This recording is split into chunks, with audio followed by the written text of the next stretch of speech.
Hello guys, કેમ છો બધા? મજામાં? સ્વાગત છે તમારું કિંગ ઓફ બેંક નિફ્ટી ગ્રુપની યુટ્યુબ ચેનલ પર. ગાઈઝ, આપણે લેવલ આપેલા હતા 27 તારીખ માટેના. ઓકે ગાઈઝ, આજે એ લેવલ ટાર્ગેટ અચીવ થઈ ગયા છે અપસાઇડ માટે કે માર્કેટમાં મેં તમને કીધું આની ઉપર બુલિશ કેન્ડલ સસ્ટેન થશે, ત્યાંથી આપણી એન્ટ્રી બનશે. આ હાઈ ક્રોસ કરશે તો વધુ જશે, આ હાઈ ક્રોસ કરે તો બી વધુ ગયું માર્કેટ. એટલે bank Nifty Nifty all time high પાછું આવ્યું છે. સેન્સેક્સ 72,000 ક્રોસ કરી ગયું છે. તો કોંગ્રેચ્યુલેશન જે લોકોએ કોલમાં સારા એવા પ્રોફિટ કર્યા હોય એના માટે.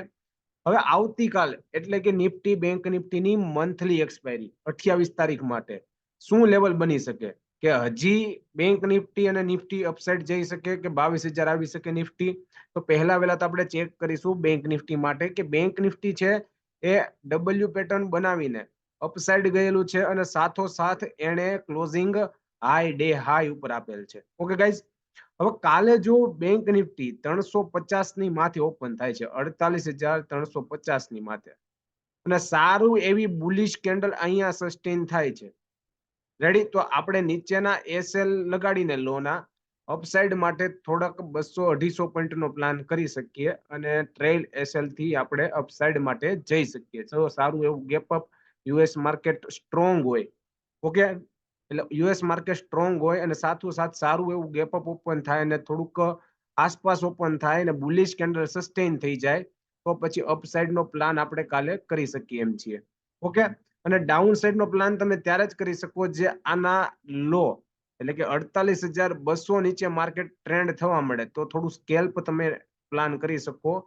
રેડી, 48,000 સુધીનો સ્કેલ્પ પ્લાન કરી શકો ડાઉન સાઇડ માટે જો આની નીચે સસ્ટેન થવા મળે તો. અને માર્કેટ સારું એવું ગેપ અપ ઓપન થાય તો ન્યા સાઈડ, અને ગેપ ડાઉન ઓપન જો થોડુંક થાય અને અહીંયા બીરિશ કેન્ડલ સસ્ટેન કરે તો થોડોક ડાઉન સાઈડ નો પણ પ્લાન તમે સ્કેલ્પિંગ માટે કરી શકો છો. બાકી અત્યારે તેજી છે તો સ્કેલ્પ જ ડાઉન સાઈડ ખાલી થશે થોડા પોઈન્ટ માટે. બાકી અપસાઇડ માટે તો માર્કેટ બાય ઓન ડિપ્સની જ સલાહ અત્યારે રહેશે. તો અપસાઇડ ઓપન થાય તો એસએલ લગાડીને સારું એવું અપસાઇડ પણ તમે કેપ્ચર સારા પોઈન્ટ બેંક નિફ્ટીમાં કરી શકો છો. ઓકે, આ છે બેંક નિફ્ટીની વાત. હવે જોઈએ આપણે નિફ્ટી કે નિફ્ટીમાં આવતીકાલ મંથલી એક્સપાયરીમાં શું પોઝિશન બની શકે. ઓકે, તો નિફ્ટી પણ સારી એવી અપસાઇડ ડે હાઈ ઉપર ક્રોસ થઈ છે, ક્લોઝ થઈ છે, સાથોસાથ નવો હાઈ લગાડેલ છે. તો કાલે આ એક રેન્જ માર્ક આપણે થઈ ગઈ છે 21,670 ઉપર. કાલે માર્કેટ સોરી 21,680 ઉપર માર્કેટ ઓપન થાય એટલે કે 21,600-700 આજુબાજુ ઓપન કાલે માર્કેટ ગેપ અપ થાય છે તો આપણે આની માથે બુલિશ કેન્ડલ સારી એવી સસ્ટેન થાય તો ત્યાંથી પાછો નવો હાઈ લગાડવા બેંક નિફ્ટી જઈ શકે એમ છે, સોરી નિફ્ટી જઈ શકે એમ છે.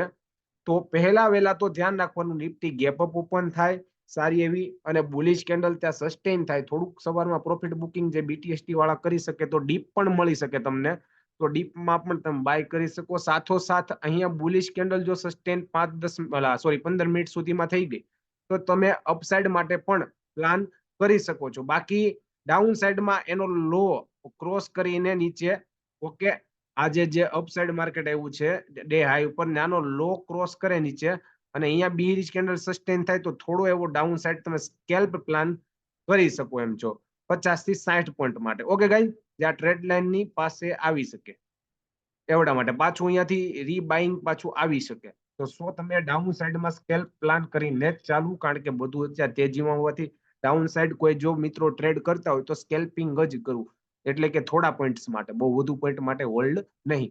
અપસાઇડ માટે તમે ટ્રેન્ડ મુજબ રહી શકો. એટલે બેંકની સોરી નિફ્ટીમાં અપસાઇડ માટે મેં તમને કીધું અહીંયા બુલિશ કેન્ડલ સસ્ટેન થાય તો ત્યાં સારો એવો ટ્રેલ એસએલ કરીને અપસાઇડ માટે નવો નિફ્ટી હાઈ લગાડવા પાછી જઈ શકે એમ છે.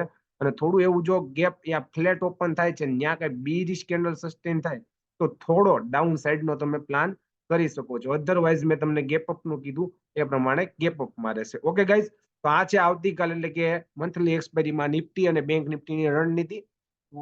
આ બધા મારા એજ્યુકેશનલ માટેના વ્યૂ છે, તમે તમારા એડવાઇઝરની સલાહ લઈને આમાં ટ્રેડ કરી શકો છો. બાકી તમને કઈ ક્વેરી હોય તો કોમેન્ટ બોક્સમાં જણાવજો. અને આવતીકાલ માટે બધાને મંથલી એક્સપાયરી માટે ઓલ ધ બેસ્ટ. જે લોકોને કઈ ના ખબર પડતી હોય અમારા વિડીયો જોઈને લેવલ બનાવીને આપણે કરવું ગાઈઝ. વિડીયો સારો લાગ્યો હોય તો તમારા બધા મિત્રોને શેર કરજો, લાઈક, શેર, કોમેન્ટ અને સબસ્ક્રાઇબ કરવાનું નહીં ભૂલતા ગાઈસ. આભાર.